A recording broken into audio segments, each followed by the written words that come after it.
Anyway, so back to what we're covering today. My name's Alex. I'm one of the product specialists here at Adam Matthew, and I'm going to be sort of hosting this webinar and talking a little bit at the end about the CO5 files that are now digitally available through the Colonial America resource that we publish. And we're going to be hearing from our two guest speakers. So just to explain how this webinar came about, really. This really came about after we've been working with Max and Craig on the digitization of the CO5 files on this project for the last few years, and this really culminated in a American History Association roundtable back in January when the conference was on, and we really wanted to continue in this already great conversation around digital resources in the early American space or the colonial American space. And now we're just about to launch the third module of the CO5 files. So these are the volumes from the 1770s and 1780s, and also some new handwriting or hand text recognition software, which I'm going to be showing you very shortly. And so it seemed like a good time to really get Max, Craig, and Craig together to kind of relive that AHA roundtable, have it in a digital space, so that it's widely available, not just to participants of the conference. I haven't really done any introductions myself. I want Max and Craig can introduce themselves far better than I can. So as point 2 on our schedule shows, I'm going to hand over now to Dr. S. Max Edelson, who's Associate Professor of History at the University of Virginia, to discuss his piece visualizing early American spaces, digital historic maps. So whenever you're Great. ready. Okay, I'm ready to go. So welcome, everyone. I'm talking to you from Charlottesville, Virginia, where I'm an early American historian, and I run our early American research seminar here with Alan Taylor. I'm also a historian whose work has focused on the history of slavery and plantation landscapes, and more recently, the history of mapping an empire. I have a new book called The New Map of Empire, which uses some of the maps I'm going to be talking about today. So what's exciting to me about this project and why I've been grateful to be involved in it is because CO5 is really a basic starting point for research in early American history. As most of you know, it's a special category of records because these are the documents that were sent from officials in America, including colonial governors, to the two agencies of the British imperial state that handled colonial affairs, both the Board of Trade and the Secretary of State's office. Secretary of State for the Southern Department for most of the colonial period was in charge of the Board of Trade. So this was the body of records that assembled a lot of the high-level reports, the official correspondence. So it's a really good place to get, lists of militias and reports on a crisis or an Indian war. It's a very rich set of documents that tend to focus both on the minutiae and on the big issues that relate to colonial America. And as I'm sure almost all of you know, it's one small part of a much larger archive, much of which is at the UK National Archives at Kew. So what I'd like to do today is talk about what was exciting to me about the digitization of CO5. Not only is it exciting to have these documents at our disposal, and in fact, I'm developing a research seminar for graduate students in our PhD program here to work with these materials. My own research uses this resource as well. What's exciting about it for me as a map historian, though, is that there are images associated with these texts. And what really this digitization project has done is not only preserved these items and made them available to us on our computer screens, so we don't have to go to Kew in order to look at them, but it's reassembled them in something close to their original form. So originally these materials that went across the Atlantic from America. In order to do the first round of preservation in the late 19th and early 20th century, this very rich archive that contained reports, original correspondence, images, publications, attachments, was sort of disassembled when it was filed away at Kew and in other places. So a lot of people have worked with calendars of this material. One of the things that happened when these bundles were sent to Kew and stored is that the maps were removed from the bundles of text and stored separately. So what's exciting about this resource is that students who want to study the text can have the original maps that were sent with them in order to illustrate those texts. Students who are interested in studying the maps can read the texts that they were sent with to give a fuller context for these events. And I'll show you some examples of that today. So when you pull up, there is a map gallery that has all the maps in this Colonial America collection that you can look through. And this is just a screenshot of what that looks like when you pull it up. There are 144 images in this collection. And just as CO5 is not a complete record of the colonial materials at Kew, this collection of maps is a small part of the larger cartographic collections that are available at Kew, not to mention places like the Library of Congress and the British Library and other places.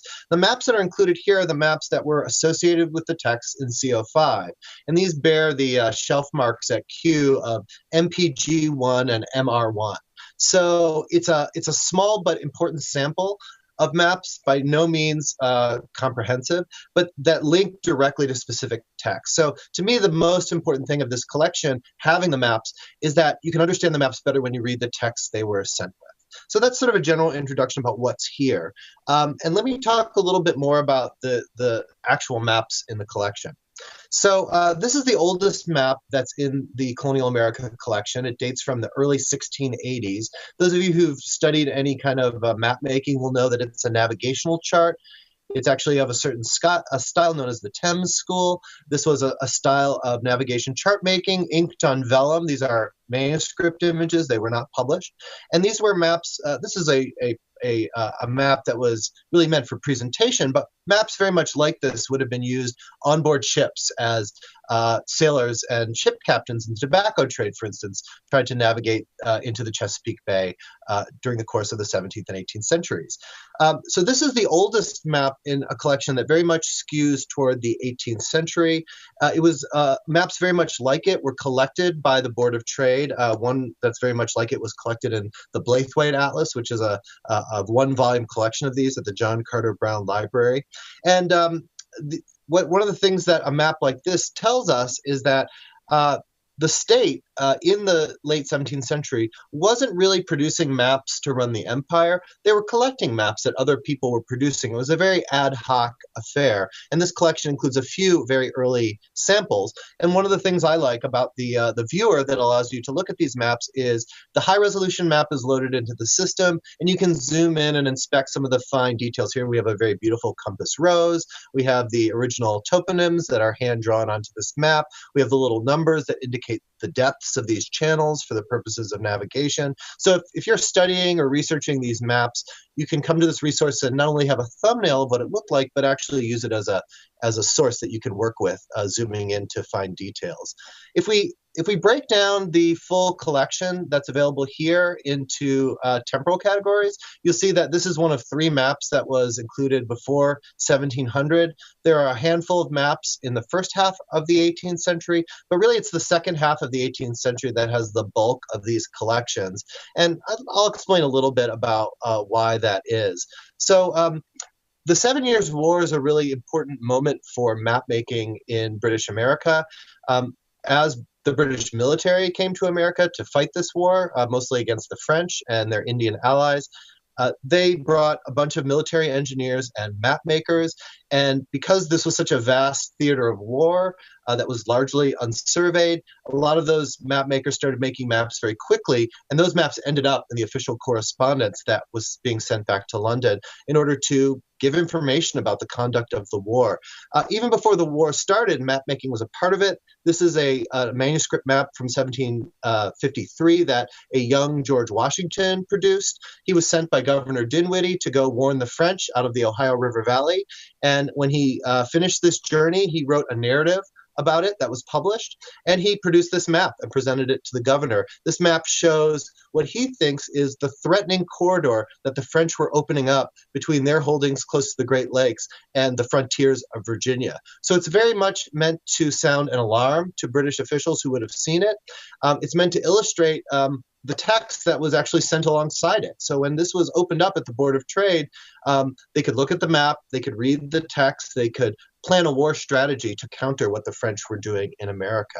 So you can see how a map like this, not only is it interesting because it's made by George Washington, by associating it with the texts that are also available in the collection, you can tell a much richer story about what this image means. A big collection of maps were produced during the war, maybe about 30 or 40 of them in this collection. Most of them are the post-war moment.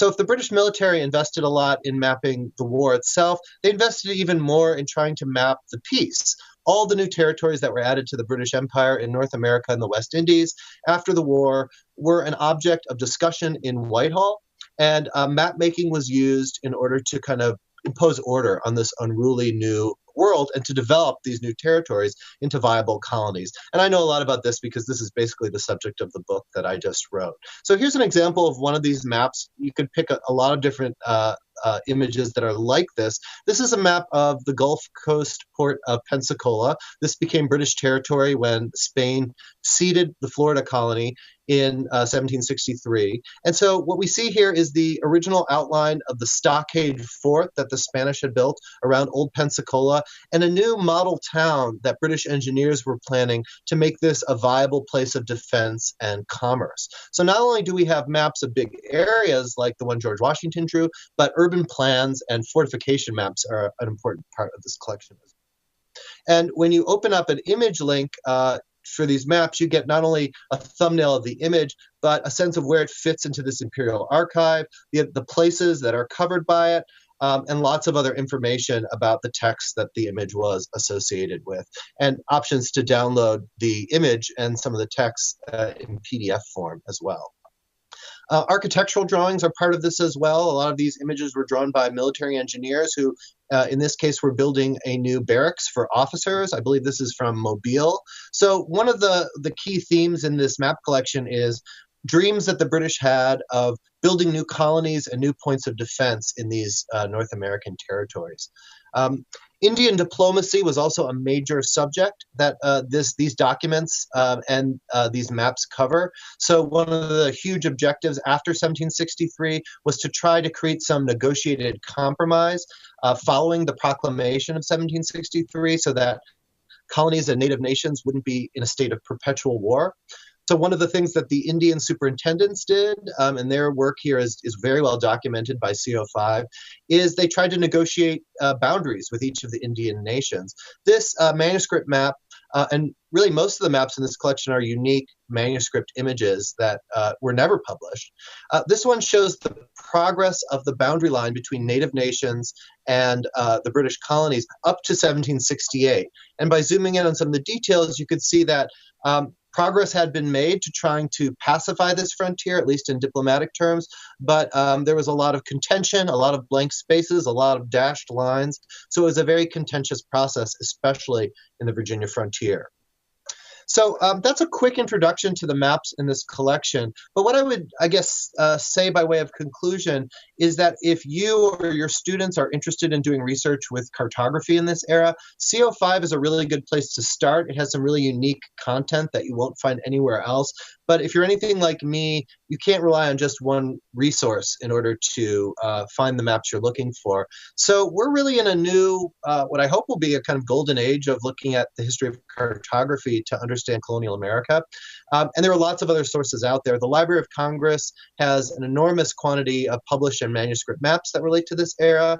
And the American Memory site is a good way to search for these maps that are digitized and available to download.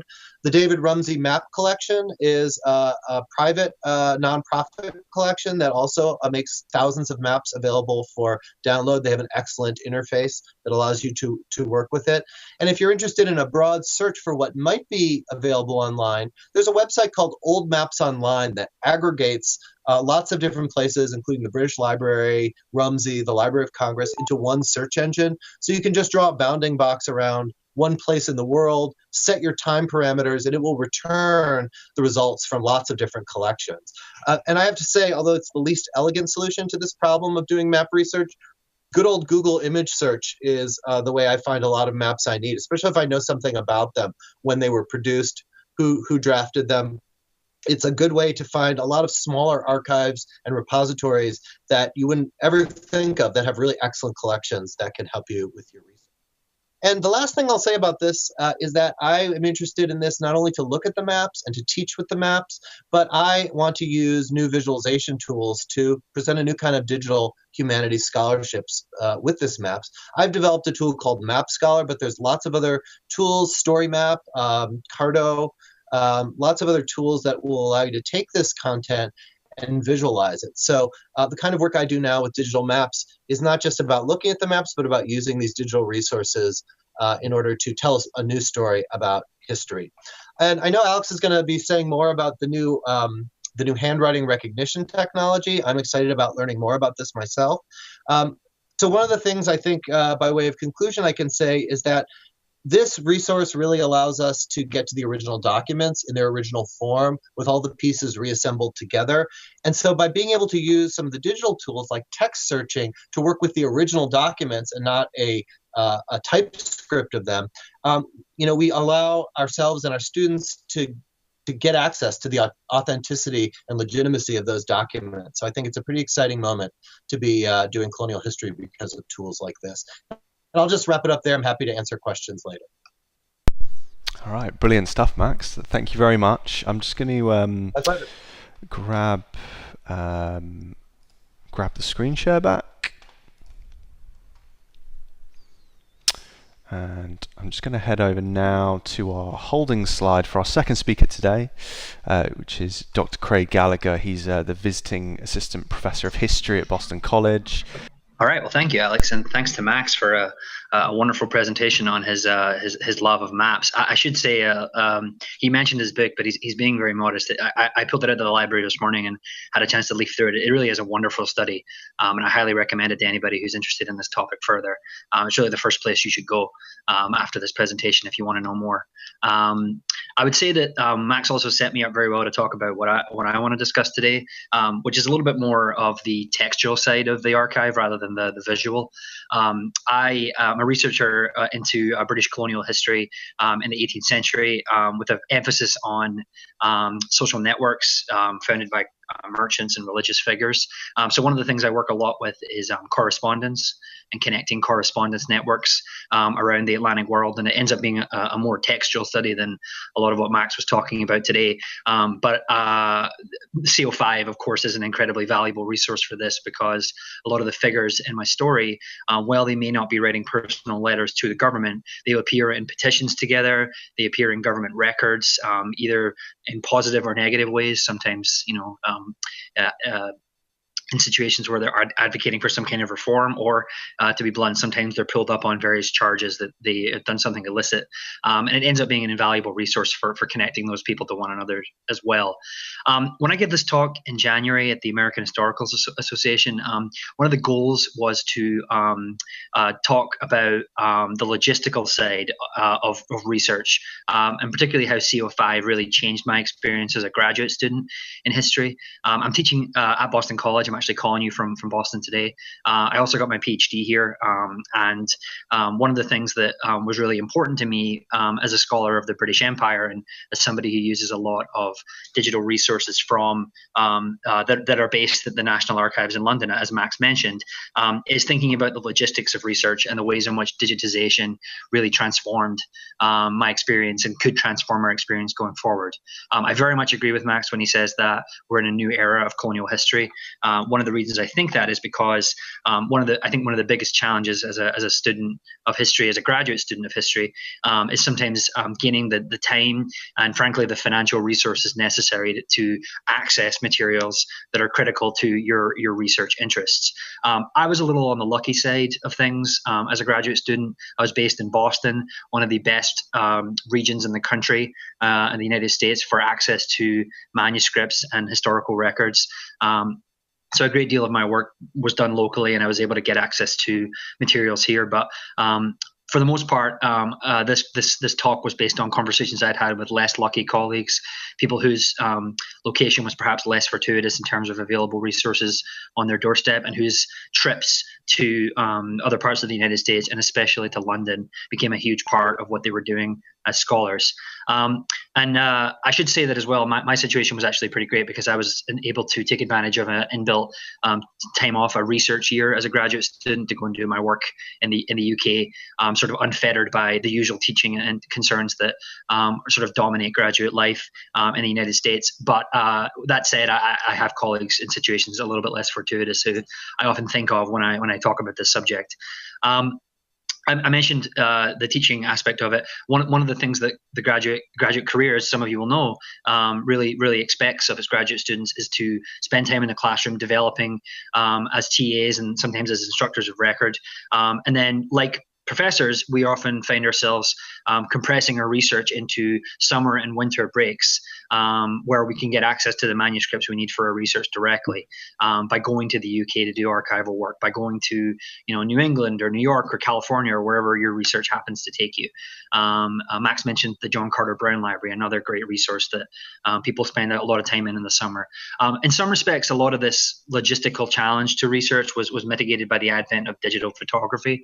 I myself am a big advocate of gaining access to materials via cameras that I myself bring along. I take photos of manuscripts, especially of manuscript collections where I probably just do not have the time to sit through and read through every single document in a 500 page collection in the space of a week that I have to do research there.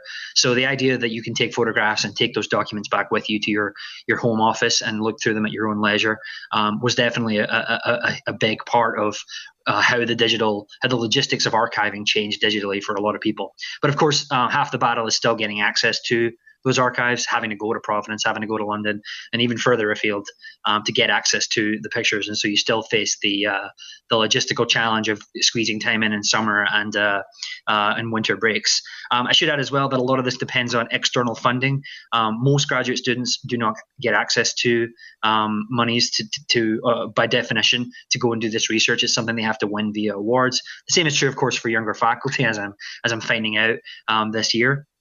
And so that adds an element of logistical challenge to the whole process of doing research as it's been traditionally conceived. And when I gave the talk, one of my big arguments was that graduate student research in particular needs the time and the space to formulate the important questions that students want to ask in their PhDs. Their PhD theses and dissertations. They need access to those materials to figure out what it is they're interested in, to get into manuscripts and printed sources and really develop questions organically rather than having to compress everything into the time they've got available in the archives. So that's a sort of roundabout way of saying that there are certainly challenges, logistical challenges to conducting the kind of research that a lot of graduate students in early American history want to conduct. My sort of big thesis is that the digital archive, and especially the CO5 collection through Adam Matthew, have really leavened and in many ways lessened these problems for a lot of students.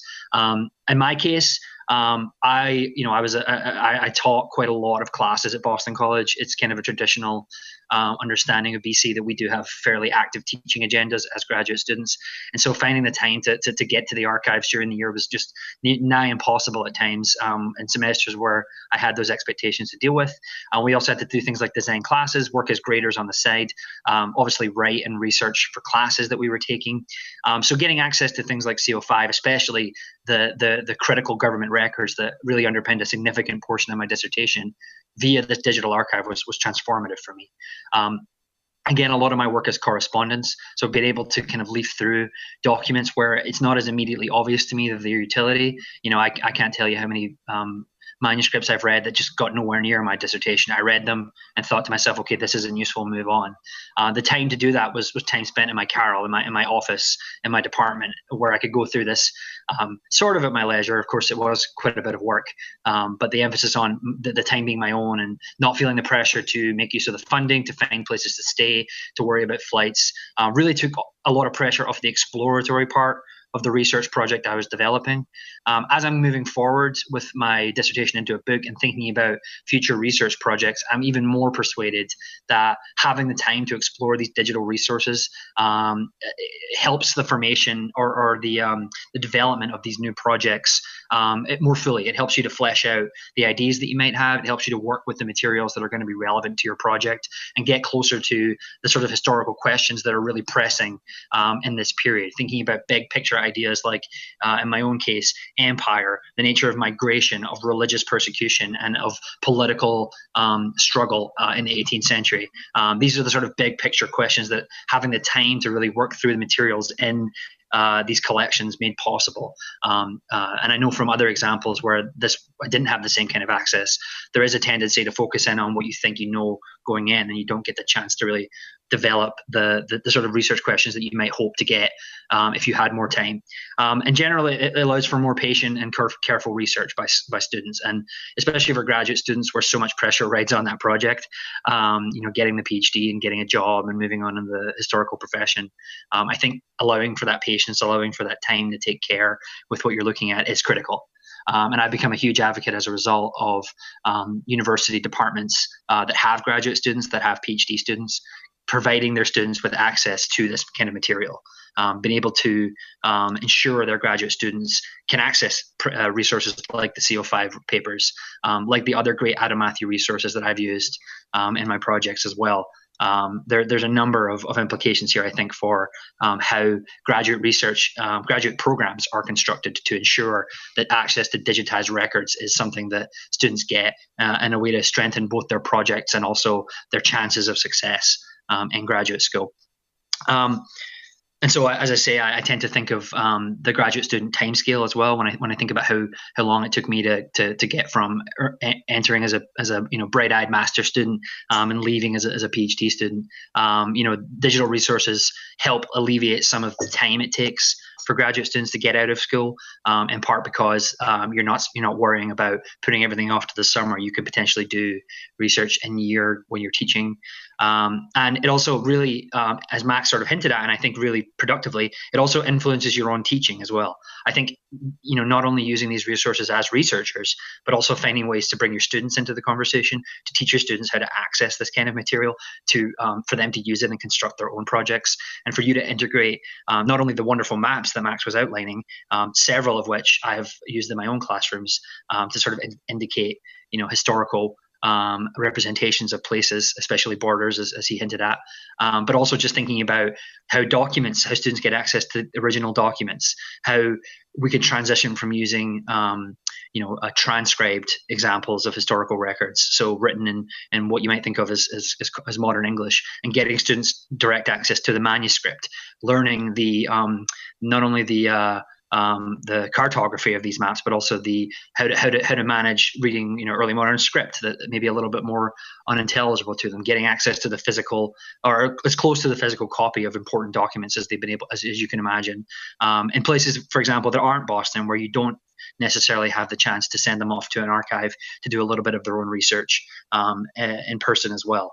And so I think there's a number of implications for how we think about scholarship and teaching as a result of access to these kind of digital resources. I've become, and I certainly will continue to be, an advocate for greater access to these materials as much as possible through my current capacity at Boston College and any future universities that I work at. It's something I definitely see myself advocating for, not just for me as a researcher, but also for the students that I teach with and study with, as a way to enhance their experience as budding scholars as well.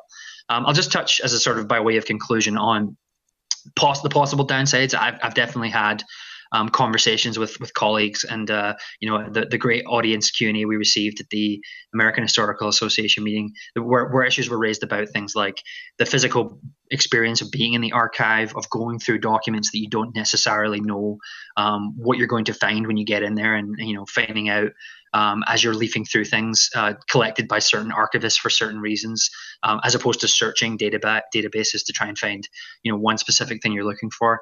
I think there are pros and cons to both approaches. having the chance to kind of pull apart things that you wouldn't really expect in an archive does certainly broaden the focus of what you're doing, but it also leads to a lot of dead ends, as I indicated at the beginning. There's a lot of research time spent on work that doesn't make it into books and archive and articles. I'd also add that there's a potential issue over networking and by being in the archive, and I mean that from the scholarly point of view. You go to an archive as a fellow, you get to meet the other fellows, you get to interact with them and communicate with them in ways that I think are invaluable as academic scholars if you really want to build that professional network and broaden your sort of knowledge of the field and how you think about scholarship and how it's done and so on and so forth. But I mean, I tend to come down on the side of that these are downsides that are significantly outweighed by the strengthening of our scholarship and the access that we're giving to both our researchers and our students through CO5, through documents like by expanding our access to revolutionary era documents, for example, as CO5 is about to do, we're really enhancing the quality of our research and the quality of our teaching through access to them. And I would add, as this webinar sort of helpfully demonstrates, it's not using these digital resources is by no means a barrier to networking over these topics. Scholarly interaction between great professors like Max and others who use these resources with junior scholars like myself, interested teachers outside of our orbit who want to follow up and follow us live in this webinar or in future by downloading it and watching it.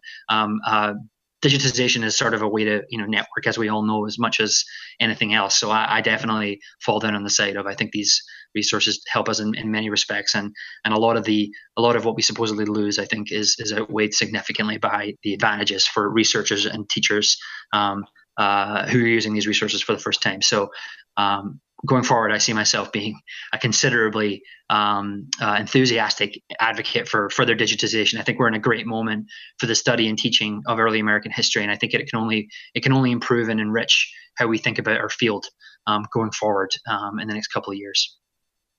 That's pretty much all I've got, Alex. All right. Well, thank you very much, Craig. That was brilliant. We're going to take sort of about 7 or 8 minutes now, just to take a look at the Colonial America collection itself, and take a look at how it works, how it's set up. Kind of really following on from what Craig was just saying there about what are the advantages and disadvantages of the digitized archive, and how is that set up in comparison or to mirror the actual archive itself. So we're going to keep that in mind whilst we're looking at the digital archive. And I should say, while we're looking at this, if this database looks of interest to you, and you'd like to get some trial access either for you or a colleague, do get in touch. You'll be getting a follow-up email with this recording in the next 24 hours, so you can reply to that, or you can maybe put just a note in the chat box during this webinar, and we can get that set up for you. They're completely free, there's no obligation attached to them at all. Okay, so as I mentioned, we've just released Module 3 of Colonial America, which is the module focusing on documents from the 1770s and 1780s, but it's also marks the release of some new technology into the database, which is handwritten text recognition. And this is really, if we kind of click into this HTR tab at the top, this is going to allow searching at a document level, but searching handwritten text words rather than just the traditional OCR technology that we've had in the past, which allows us to search typed material. We can actually search handwritten material now at a document level, and I'll show you a few examples of that in a second. And you can read all about how this HTR technology works and really get a feel for what it is and how it kind of how it filters into the CO5 files and how it may affect your research process if you're already using these files. And if you are already using these files, do get in touch. I'm sure Craig or Max would, be interested to hear if you've involved these files digitally or in person in your research recently, we'd be happy to have a conversation after the webinar around that as well. So I'm just going to actually head to the introduction tab before we run a few searches. And I'm just going to head to this nature and scope page just to really quickly explain. This is all eventually in 2019. This will be the full 1,450 volumes of this CO5 series of Colonial Office files, covering North America and the Caribbean as well. And as Max mentioned, these are all held at the National Archives in the UK. So I'll just scroll down here. Just to give you an idea, this is a project that's been broken up into 5 modules. Obviously, it takes a lot of editorial and curation work. So we've just released Module 3, so we're here in 2017 now. Module 4 and Module 5 will come at a later point, and as you can see here, this is really focusing on the 1770s and 1780s. Vast majority, around 60% of this module, I would say, is military correspondence or diaries from certain military figures. That really makes up around 60% of this module. It's really focused on this period of the revolution, particularly from a military sphere. So I thought what we could do is just run a few searches, and I'll really demonstrate how this HTR technology works. So let's run a search for something very simple. We'll run a search for troops and Boston. Okay, so around 605 results. That's quite a few. Just to quickly take you through the search results page here. We have plenty of filters on the left, and these include document type. We can also filter by the colony or region that's mentioned or pertains to a certain document. We can filter by the module as well, or also key themes. So we, as well as having our HTR, which allows us to search these documents, we also go through and index every single document with place names, dates, all the key metadata, but also key themes as well. And we find this is actually a really good way for undergraduate or sometimes even graduate students to get into these documents from a base level. They can just apply a filter, and that will pertain to either a certain part of a letter book, or it'll be an overall theme within the document as a whole. So just to say, we can actually refine by date as well on the left-hand side. We do have a date filter. And the last thing I want to show you on the search results page is the frequency chart as well. And this allows us just to see which years most of the documents are popping up into. So I ran a search for troops in Boston, and we can see 1775 is really the key year. We have 100 documents relating that have hit our search values there. What I'm actually going to do is I'm actually going to refine just for Module 3. So I'm going to apply my filter for Module 3. I'm going to apply that filter. And instead of our 605 results, we've got a slightly more manageable 213. So this is the document I wanted to show you here. It's letters from Major General Thomas Gage, yeah, thank you, regarding movement of troops to Boston. But we can see that within this series of letters, there's quite a few topics. This is generally pretty common, amongst 13, 14 pages. And as we can see here, all of the metadata. So you can see Boston appearing in not only the title, but the places metadata field, and also notes as well. Now what HTR has allowed us to do, if I just type Boston into here, is I can actually search all of these handwritten letters for the term Boston. So I just scroll down, we can see all the time all of the instances that Boston is appearing. So I'll just show you how that works. We just click into page 0 here.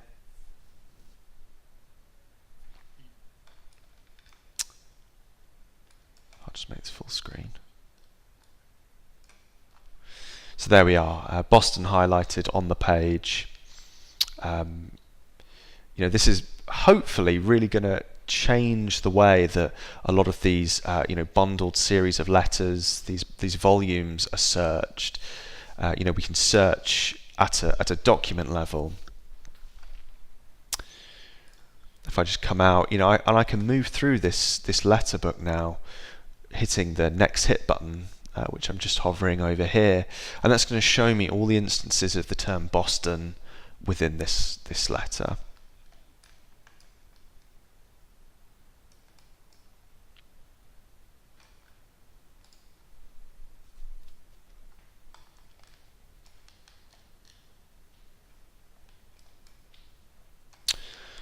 Okay, so I'm just going to head back to the search results page.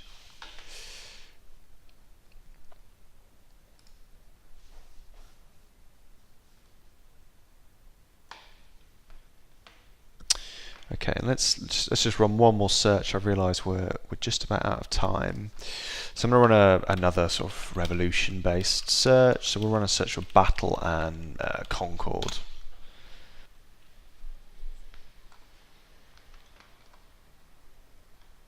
Okay, so we can see here, this is orders relating to the battles of Lexington and Concord in 1775, as well as material from officers as well, post-battle, I should say.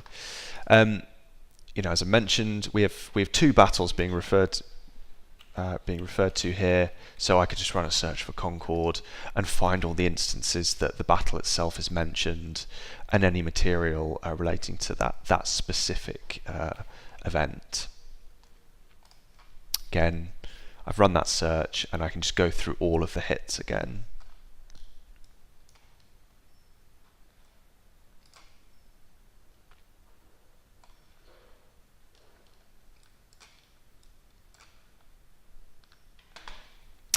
And the beautiful thing about this technology is it learns. So it has algorithms built in to observe how it's used in testing and in the real world, and it will learn the more searches are conducted.